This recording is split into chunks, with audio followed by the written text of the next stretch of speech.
I'm going to be talking to you about 7 proven ways to promote your British made brand.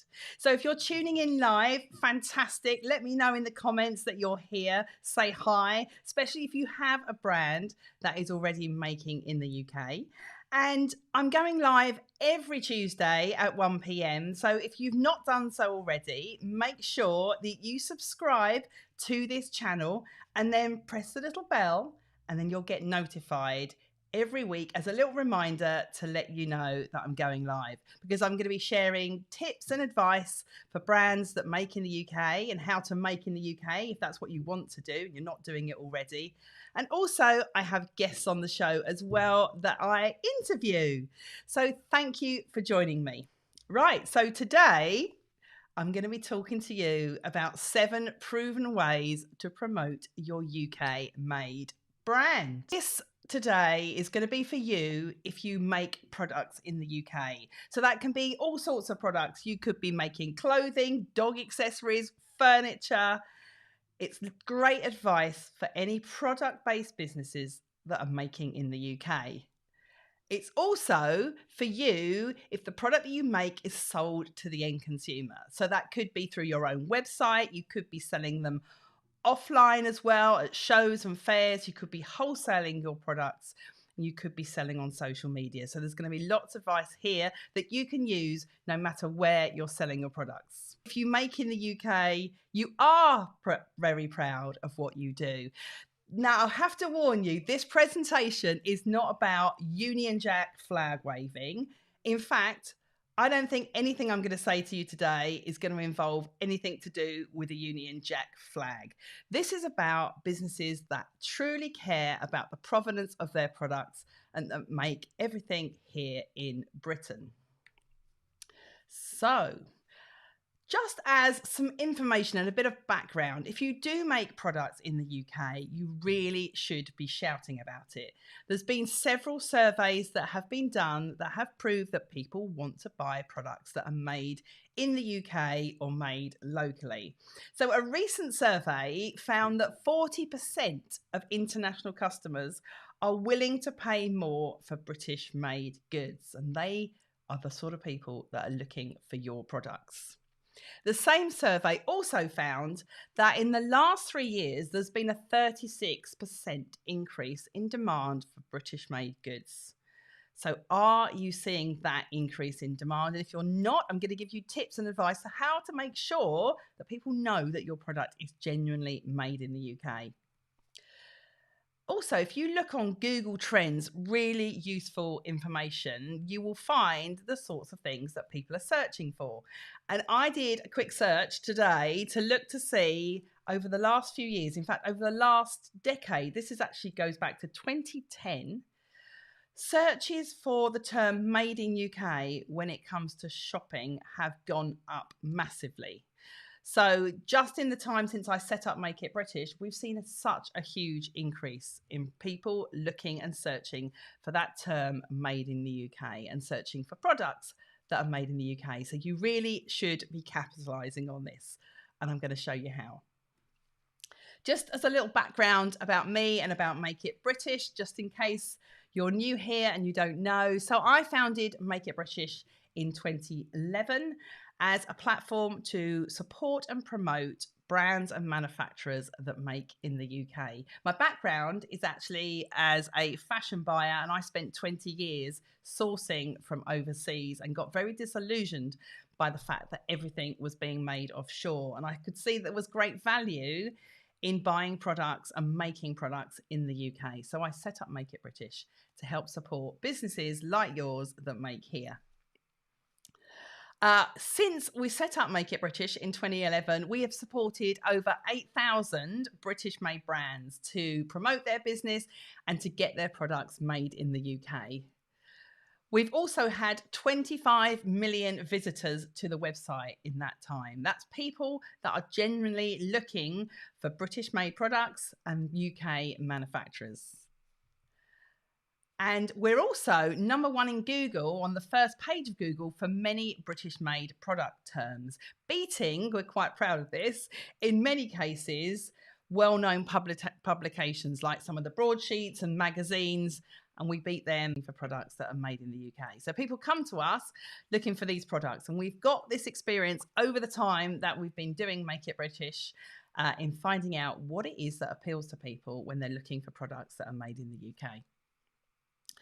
We've also been featured in a lot of international and UK media as well, and we've helped many of our Make It British members get featured in the press too.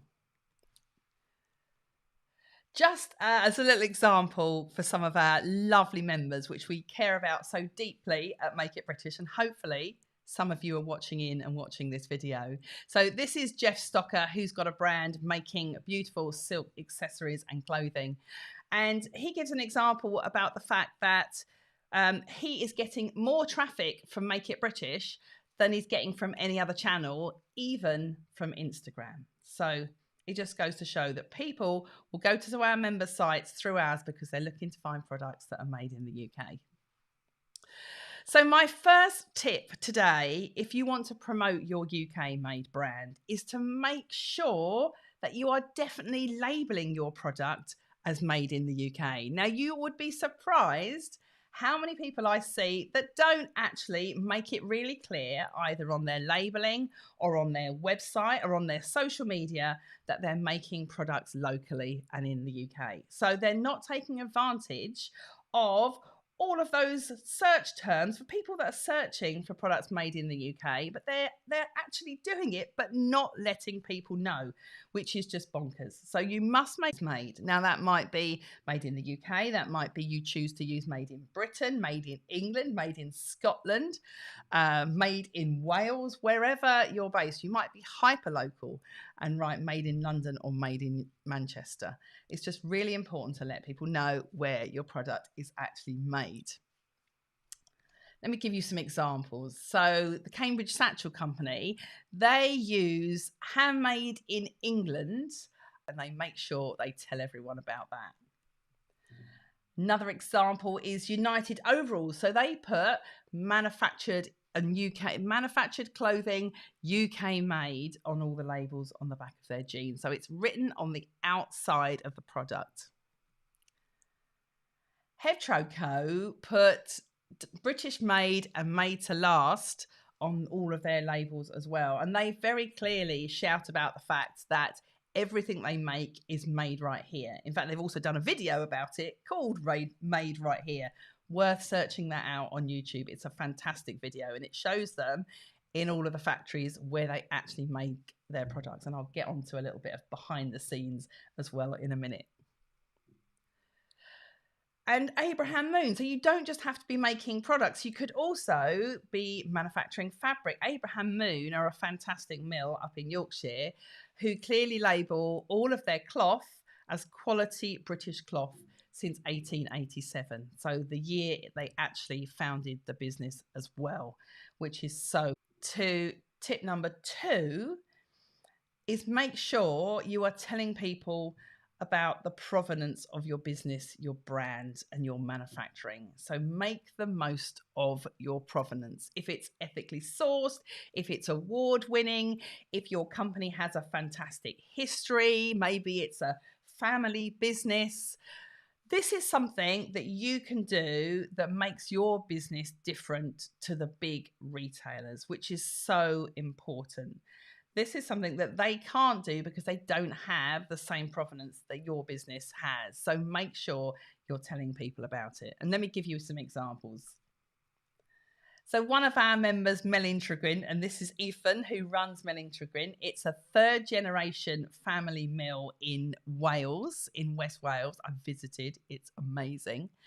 And they are great at telling the story and their heritage on their website. Go to their website and take a look. It tells you how they weave the fabric. They tell you how it's been passed down through 3 generations of the family. And it's just really good to read about their business. And they're now actually a business that are owned by all their staff. They're a cooperative as well, which is fantastic. And they make sure that anyone looking and discovering their brand knows that information. Also, Celtic & Co. So similarly, they're a sheepskin brand and they're based down in Cornwall. family business as well. And they not only tell everyone that they are a family business, they tell everyone how all their materials are ethically sourced. They make it really clear on their website. And it's a real pleasure to read their backstory. So I'd highly recommend you do so. They're a small family business. They work with local suppliers, and the way they tell it is great. So go and take a look. And then we've got Duchess China. So they are one of the remaining potteries, well, one of the remaining potteries in the ceramic industry in Stoke-on-Trent, which was an area traditionally known for its ceramics industry. They make beautiful fine bone chinaware. You go on their website, they tell you the heritage of the business. They've been trading for 130 years. They've even added the year that they were founded, which is 1888, to their brand name. So Duchess China 1888. So that they're not compared with other overseas businesses. Everything they make has got made in England stamped on the bottom. It's fantastic. Now you might be thinking, but hang on a minute, I am not a 100-year-old brand. Well, how can I do this as well? How do I tell this story if I'm not a 100-year-old brand? But you can definitely do that if you've got a great story to tell about your business. It could be about how you founded your business, that even if that's very recently, tell people the story so that they can buy into it, and make sure that you are doing that and then you're not a faceless product brand that people don't know about. So make sure you're telling your story. And when you tell your story on your about page, think of the person that's reading that story and make it interesting for them to read. Embellish it with details of where your product's made, and this, maybe you can use the provenance and the history of the manufacturers that are making your product if they have the 100-year-old history and you don't have either. So that brings me on to point number 3, which is show off your craftsmanship. So if you've got a product that is made by hand, then make sure people know that. Because if you make a product in the UK, your product may be more expensive. And you need to be able to tell people that it's not machine made, that it is made by hand, that it is something special, and that there's craftsmanship or craftship. We're not allowed to use craftsmanship anymore these days, are we? Craftship that goes into making your product, that there's effort and attention to detail. Let me give you some examples. So Roslyn Whiting makes all of her leather goods by hand, never misses an opportunity to show people that that's what she does, that everything is hand stitched rather than stitched on a machine, and that you're really getting something special and you're buying something from a craftsperson when you buy a product from her, when you invest in a product from her. The same with Twisted Loom, which is a furniture company. A fantastic picture here of their products being handmade, their upholstery all being handmade. It's a really amazing business, and they make sure that at Twisted Loom that they show people how their products are made. And then knitwear is one of those things that people, I think these days, either think it's hand knitted or made on a machine. And what a lot of people don't realise, if they're not from the knitting industry, that there's still a lot of handwork that goes into a lot of knitwear, even if it's knitted on a machine. So Valentina Corellis, for instance, shows hand linking the pieces of her knitwear together. So although the product is machine made, she still has to use these special skills that not a lot of people have anymore, showing her hand linking the panels of her knitwear together. And so amazing, some of the videos showing her making this, well worth checking out. Valentina Corellis knitwear, that is. And then Joseph Azaguri is a shoemaker, one of the last shoemakers that actually hand makes his shoes in London. And really amazing to see him making his products, making his shoes. They're not made by machine. He makes them and lasts them all by hand. And he makes sure people see that he does that, and he tells his story. In fact, really interesting story about Joseph is that he did make a lot of his shoes offshore for a while, over I think it was in Spain and Portugal, and then reshored his production and set up his studio in London again to start making his shoes again in London. He's actually in Wimbledon, so that he could make things to order and that he had more control over his production. And he shows people that that is now what he does, which he wasn't able to do before when he made them all in a factory overseas. So tip number 4, tell people your location. So that might not just be your location, but also the location of your manufacturers and your suppliers and your supply chain. Again, this is something that the big brands are really bad at doing. So they aren't very good at actual this, partly because a lot of the time they don't want people to know that a lot of their products are made in China or overseas. If you're making a product locally, then make sure you're telling people and you're showing them that, and you're telling them their exact location, because you can't underestimate the amount of people that want to buy products that are locally made now. So let me give you some examples of people doing this really well. Company called Both Barrels, who make accessories, have a lovely map on their website which shows the location of all of their different suppliers in the UK and where they're all based, which is great because they're also championing the manufacturers that are making for them and showcasing those manufacturers. But it's really good to see the different locations in the UK where they're making their products at Both Barrels. And then Teddy Edward, which is a clothing brand, they list out the location of all their suppliers on their website. So from Birmingham to Leicestershire, London, exactly whereabouts all their suppliers are, which is information that the big brands still aren't giving their customers. Also, Private White VC, they sell menswear. They're based in Manchester. They've got their own factory in Manchester, and they go hyper local and tell everyone in simple terms, Manchester made. So it's just really clear that they make everything in Manchester, which is fantastic. Being able to offer something that you can repair your product as well, and also Steph Rubo offers face-to-face consultations with her customers, which I know many of our Make It British members also do. And that doesn't always have to be online as well. And I'll come up to how you can do that in another way in a minute. Slow Wardrobe, Linda from Slow Wardrobe, who I interviewed on here a couple of weeks ago now, makes the majority of her products to order, and she does a pre-sale of her products. She gets the exact orders that she needs to so nothing goes to waste when she sells her products, but also because her customers feel like they're getting something special because they're pre-ordering from her and they know that they're made in small quantities.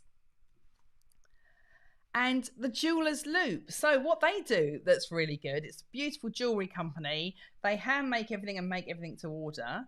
They offer online consultations. So you can have a consultation with them and have your ring, your jewellery designed by them by doing this online consultation. So if you can't offer face-to-face made to order, you can still think about offering a service where you can do it online. And I actually know someone else as well who does an interior design online consultation as well. So that's definitely something to think about. How can you offer your customers a one-to-one consultation using an online service via your website? So those of you who have been following me for a while know that I bang on about this all the time because I think it's really important that if you want to develop a good, loyal customer base who comes back for more because you offer all the other things that I've laid out in the previous 6 points, you need to be sending regular email newsletters to your customers. And I know a lot of people worry that that's going to upset their customers and people will unsubscribe, but honestly, it's really worth doing because you can stay in touch and top of mind. If people don't like it, they will unsubscribe. But there's many businesses that I know that are doing very well. Thank you everyone for listening. I can see we've got some great comments in here. So thank you for joining everyone. Roslyn, let me have a look. Everyone's got technical difficulties. Roslyn, thank you for joining. Tristan, yes, nice to see me on lives again. I just need to get my internet sorted out, don't I? Every Tuesday at lunchtime at 1 p.m, I go live here on YouTube. I might start multi-streaming it to Facebook when I can finally get my Wi-Fi to work. Thank you so much for joining me, and I'll be back again next week at 1 o'clock. Take care, everyone.